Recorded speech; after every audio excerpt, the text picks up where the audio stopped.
As mentioned, I'm Enver Ersen. I am the director of the application department for Roha. And today I'll be taking you through our short deck on adaptability and applicability of specific carotenoids as food colorants. So we're going to quickly look at the general characteristics of carotenoids, and then we'll look at how the go-to pigments, anaros, norbixins, bixins, beta-carotenes are converted from the raw materials into more functional, more user-friendly colorants. So, without further ado, let's review carotenoids very quickly. So, they are primary and secondary plant metabolites. Many structures of carotenoids exist out there in nature. They have all very valuable physical and chemical properties. These makes them high in demand, makes them label friendly. People like to see beta-carotenes on ingredient labels compared to a blue one or a yellow 5, for example. We can extract them from different sources, from plants, algal, fungal, bacteria, and we can also manufacture beta-carotene in the lab synthetically. They contain carbon, hydrogen, oxygen. Basically, there are a lot of conjugated double bonds with either open ends or a ring at the end of the structure. Some of them have provitamin A activity, which also makes them high in demand. They are lipophilic, so they love going into fat matrices. In order to put them into aqueous systems, we would have to formulate them in a way so that they can function, in beverages and in other high moisture systems. They have antioxidant properties. This is a benefit and also a negative at sometimes, because oxygen likes to attack those double bonds and then degrade the molecule. Because they absorb light, typically from 400 to 500 nanometers, they reflect back yellows and oranges and red tones to us and allow us to color food matrices. Many carotenoids are utilized as colorants around the world. Now, not all of the things you see up here are applicable in every part of the world, so there are regulatory restrictions are applied, but from apacarotenos to astaxanthins to norbixin, bixins, beta-carotenes, luteins, lycopenes are used all around the world as food colorants.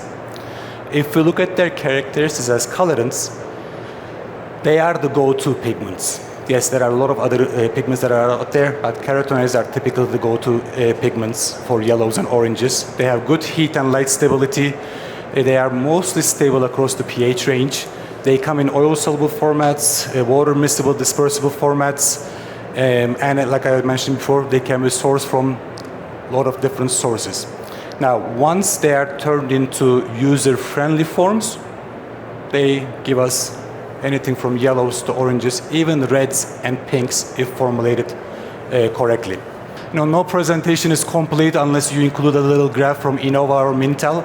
So here's my Mintel moment here. So as you can see, this is showing the last 5 years of new product launches, and you'll see that another extracts and beta-carotenes are used significantly. You'll also see caramel up there, but you're not going to worry about that. It's always get a high score because you'll find it in a lot of sodas and so on. Paprika is also used a lot too, but the data is always sometimes misguiding, because paprikas in the food industry around the world, we don't always label it correctly. It's also used as a spice. Sometimes we use it for other purposes, and then it will give you a high hit score. But for the sake of today, we're going to focus on bixin, norbixin, and beta-carotene. So we'll jump into another extracts. So it's a carotenoid that we take from the outer layer of the seeds of the Bixa oralena tree. It has 2 different chemical forms. Bixin is the oil-soluble pigment, and then norbixin is the water-soluble pigment. Now, in the seed, bixin is more than 80% of the pigment, and norbixin is only little amounts in there. When you look at these structures, the common structures for the bixin is cis, and for the norbixin is going to be trans. We're going to first talk about bixin because it's the dominant pigment in the seed. It's a 25 carbon diapacarotenoid. It has little solubility in oil, but we can suspend it in oil at high levels. If you look at commercial forms, you can see suspensions going all the way up to 10%. When it's solubilized in oil at low concentrations, the product is going to be yellow. As we increase the dosage, it's going to become more of suspension rather than a solubilized pigment, but the product is going to become more red and red. It loves being in high five matrices, and as a result of that, we use it in a lot of matrices such as processed cheeses, margarines, fats, cookie creams, compound coating, and so on. It will provide beautiful yellow and orange shades. When we want to talk about the formulation of Bixen products, there are different routes color manufacturers can take, and I'm going to focus on the common ones that we use around the world. So we'll take the seeds, we will do a solvent extraction, and at that moment we will get a product that in the color industry, what we call anaro A. So this is going to be about a 20%, give or take, Bixen content paste. This one we will then purify a little more, crystallize it, and we will end up with something about 80, a little bit more than 80% crystallized Bixen. This product we can then further process into Norbixen, which we'll talk about later. We can also take another route, which is going to be more of a physical method in presence of vegetable oil, and we can make a product, again, what we call in the food coloring world, anaro D. So this is going to be our suspension that we were talking about earlier, and the concentration can range anywhere from 2 to 10%. This 10% product can be directly used in applications such as cookie creams, compound coatings, or it can be diluted by color manufacturers or end users in whatever carrier oil they want to use at lower dosages. This product in application will give yellows and oranges, but if we take this Bixen suspension and if we a little bit more abuse it and we use specific physical separation methods, we can actually get a Bixen product that is actually more yellow in shade.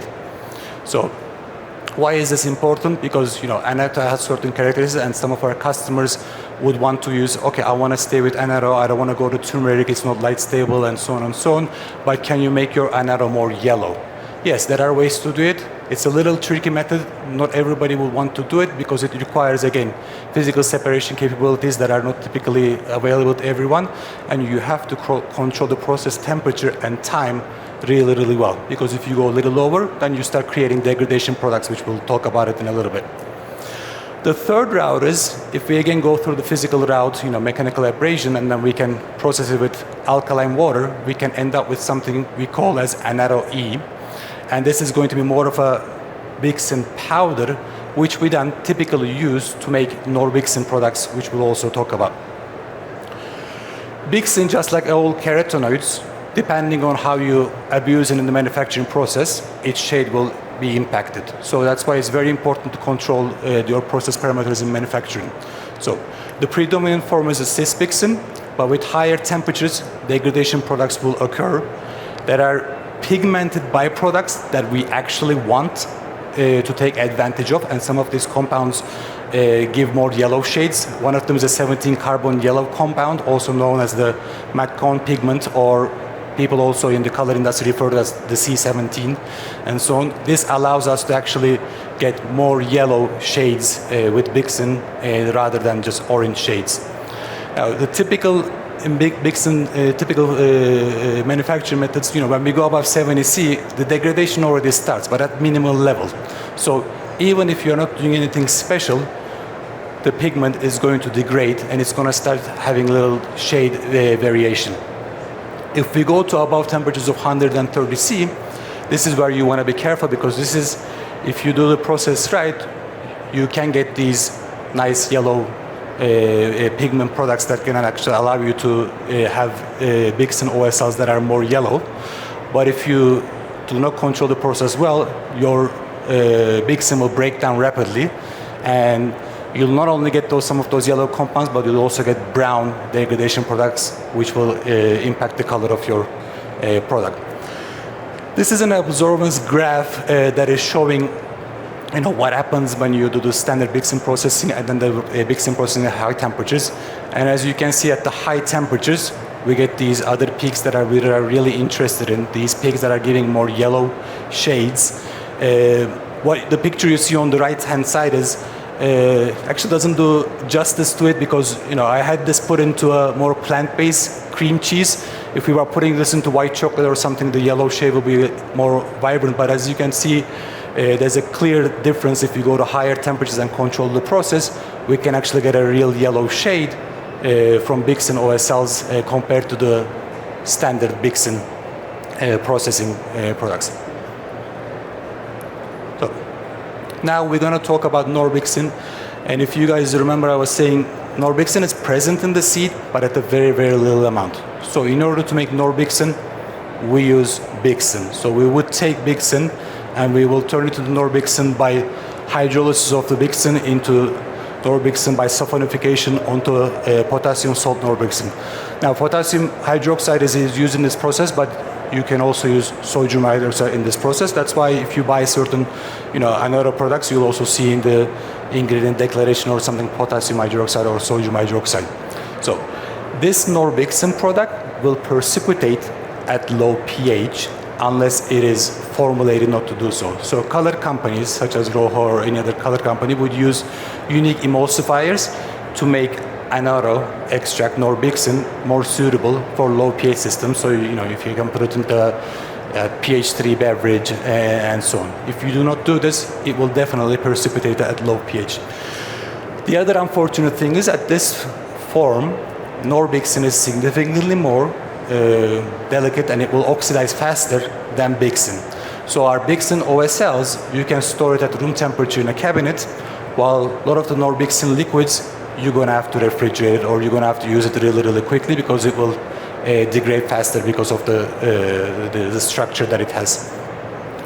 Norbixen can be found in many different commercial forms, so up to 4% water-soluble solutions. The powders can go up to 15% or more.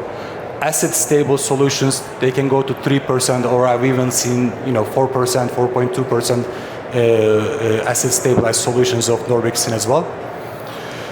This pigment allows us to use anaro in high moisture systems. So it will, again, just like the Bixen OSL, provide yellow and orange shades, but it's a water-soluble pigment now. So it can go into baked goods, it can go to dairy applications, confectionery, condiments, and so on. I should also mention, Norbixen has a great affinity to dairy proteins. That is why, if you go to a store to buy going cheddar cheese, yellow cheese or orange cheese, highly likely it's going to be colored by Norbixen, because we all know that cow's milk is not yellow, it's white. So we color it for our visual satisfaction and so on. Sometimes you will see cheeses that are colored with turmerics and beta-carotenes, but 95% of the time it's going to be colored with another extract. Now we're going to jump into the famous beta-carotene. So a little bit overview of it. It's the most abundant carotene in nature. It has provitamin A activity. That's why it's also, I would say, label friendly. Moms would like to see it on labels because they feel they're also kids are consuming something beneficial and so on. The four common sources are going to be synthetic, plant, fungal, and algal. Now, the synthetic manufactured one is the one that you're going to see around the world more predominantly sold and so on. But we can also make it from other sources. If you go down this list, the price per kg of the beta-carotene increases. Why? Simple manufacturing cost or things like that. It's very easy to turn a key in the plant and make synthetic beta-carotene than harvesting it through natural sources and doing all through the extraction steps, deodorization steps, and things like that. So, various manufacturing processes exist for beta-carotene to turn these beta-carotene raw materials from plants, from alfalfa, palm, or carrots, or fungal algal sources into crystals or into suspensions. So, some of these sources we can turn into beta-carotene crystals, which will then further need to formulate, or some of them will make oil suspensions with it. The beta-carotene crystals, by nature, they are red.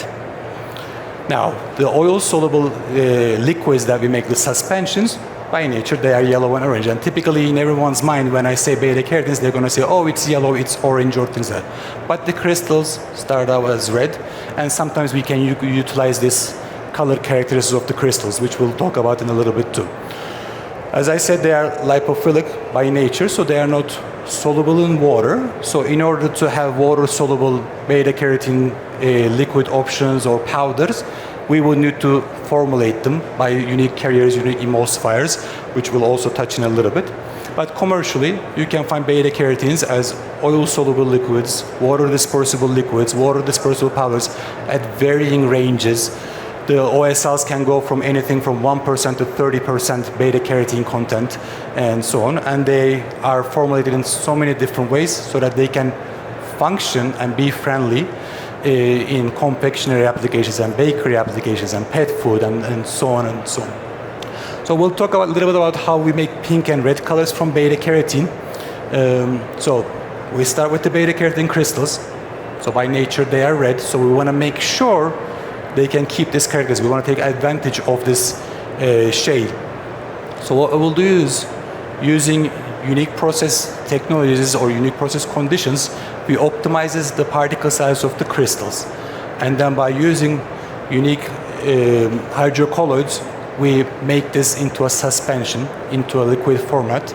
We make sure we don't abuse it with heat. Again, if we heat abuse this, then the crystals are going to melt and the shade is going to change. Depending on what kind of application needs to go, it could have other preservatives or other processes that it goes into. It's going to be mostly trans beta-carotene, but it's going to end up a water dispersible liquid, like it looks in this picture in the beaker, a red liquid. This then can go into various applications. Now, it cannot go into all applications because, again, I want to emphasize, if you want to put this into an oven and bake it for 45 minutes at high temperature, again, the crystals are going to melt and it's not going to give you a red cookie, it's going to give you an orange cookie. Now, the product is not going to not go bad, it's just going to change its shade of color. Now, what this product really works well in is replacing carmine or replacing red beet in dairy applications, because it is stable enough to survive pasteurization or UHT. So what we do with this water dispersible liquid is we work with our customers to replace the synthetic reds they have, or if they require a kosher product, we replace carmine, or red beet is not very heat stable, it doesn't survive UHT that well, we would recommend them this type of solution.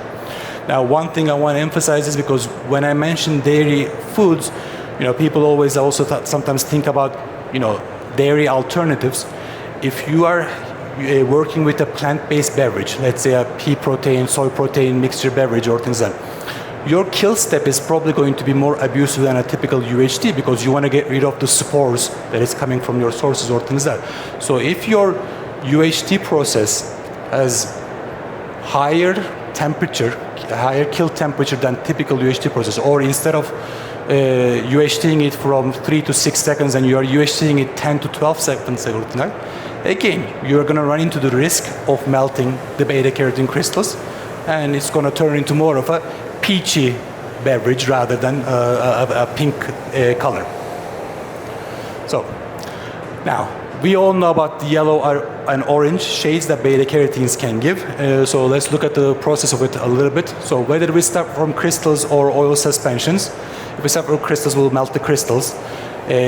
You'll see a little transition from trans to cis of the beta-carotene molecule. We'll put it with special hydrocolloids. We'll put it with into a system with a carrier, and then we will go and spray dry this product. And this product is going to range anything from 1% to up to 20% or even more. This is going to be your water-soluble powder. Then if you put it into your beverages or cookies or cakes and so on, it's going to achieve yellow to orange shades. We can also take the same crystals or the extracts, and then we can formulate it in two different ways. Whether we wanted to go into a water dispersible liquid for a clear beverage, or a water dispersible liquid that's going to go into a cloudy beverage. Depending on which route we want to go into, we will take unique emulsifiers. We will make stable emulsions, use the right hydrocolloids, whether we want to go clear and cloudy. And the typical unit operations we are going to do is high shear mixing, homogenization. We want to make sure our temperature and time control is done quite well, because again, we want the emulsion to stay stable. And particle size is going to be very important in here, because at the end of the day, especially if you want to put it into clear beverages. We want to make sure our particle size is really, really small. We want to make sure it's really stable, that in the application you're not going to have agglomeration, or I'm sure some of you have seen, if a beta-carotene emulsion is not stable in a beverage, you'll see the ringing because the emulsion will break and the colorant will come out of it, and you'll have a little coloring at the top of the bottle and so on. So achieving the right particle size and using the right emulsifiers and right hydrocolors is going to be key on what kind of beverage that it's going to function and so on. These emulsion products, and again, it can vary a little bit, but typically you're going to find anything from 1% to 5% beta-carotene emulsions for beverages. The third route we can take is we can make oil-soluble liquids. What we'll do is we'll again melt the crystals, and then again they'll turn from trans to cis format. This is going to yield again yellows and oranges in margarines and butters and fats and chocolates and so on. Just like we've done in Bixin, because again this is a carotenate as well too. It has the similar reactions or response to heat abuse. We can go to higher elevated temperatures like 140 C or above, not for too long, and we can get the similar yellow shades that we do with Bixin with beta-carotene as well too. Now beta-carotene by nature is also yellow too, but the yellow shades that I'm talking here about, yes, not the same as a turmeric, but it can get quite close. It will be vibrant beta-carotene shades. Here again, it's very critical to make sure you don't stay above the critical temperature for too long, because you also don't want to degrade your beta-carotene.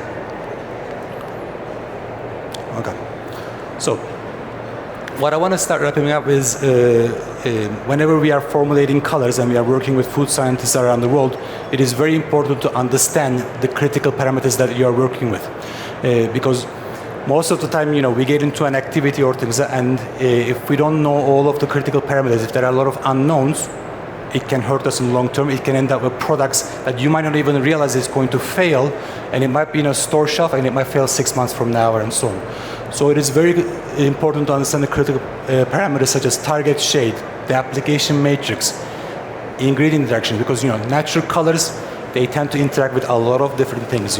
Synthetic colors, they do interact with metal ions and so on, but natural colors, they have a lot of active sites, and we need to know what is in the system so we can prevent this from happening. Product characteristics, background color, application process parameters, all unit operation conditions, time, hold times, temperature, pressure, all need to be known. The color requirements, whether you are requiring a kosher color and halal, non-GMO, organic, natural. Now everybody has a different natural definition all around the world, so we want to know what is the customer's natural definition, so we will prepare a solution in alignment with that. Shelf life requirements, obviously, product distribution channels. Sometimes, this is not mentioned or discussed, but I had a problem not too long ago when one of my customers was storing something in Florida and then another 6 months in Dominican Republic at ambient temperature, and the color was degrading before it even went to the application. So it's very important to know so we can prepare the color so we can withstand the challenges that it's going to face. All the storage requirements for the finished application and the bulk color.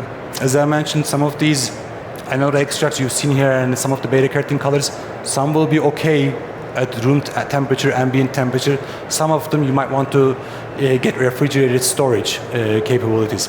Packaging materials, obviously it's very important to know if the pigment is going to be abused by light and so on. Regulations, it's left to last here, but it's one of the most important things. A lot of times, even beta-carotene, you might think it's just beta-carotene is beta-carotene, but as you know, there are different classes of it. Certain parts of the world, synthetic might not be allowed, and you'll have to use fungal, or fungal might not be allowed, and you might have to use palm or things like that. So it's very important to know when we start a project or when you start an activity initiative, what is the regulation limits. You might be not just selling in your region, but selling it global, so it is important to know what kind of beta-carotenes that you can use. Pricing, again, is last, but it's the most important thing pretty much in all of our tables, so we all go to work to make money and so on. And there are a lot of other parameters that we really need to be aware of. So in summary, beta-carotenes, anarose, bixins, norbixins, these have been the go-to pigments for yellows and oranges. But by understanding the chemistry of anaro, by understanding the chemistry of beta-carotene and modifying the process parameters, modifying the formulation tricks or so that we would use, we can actually get a wider range of yellows, wider ranges of oranges, and even different types of reds and pinks in certain food applications. And I believe that sums up my short deck on the carotenoids. Thank you so much for being here. It was a pleasure to talk to you all. So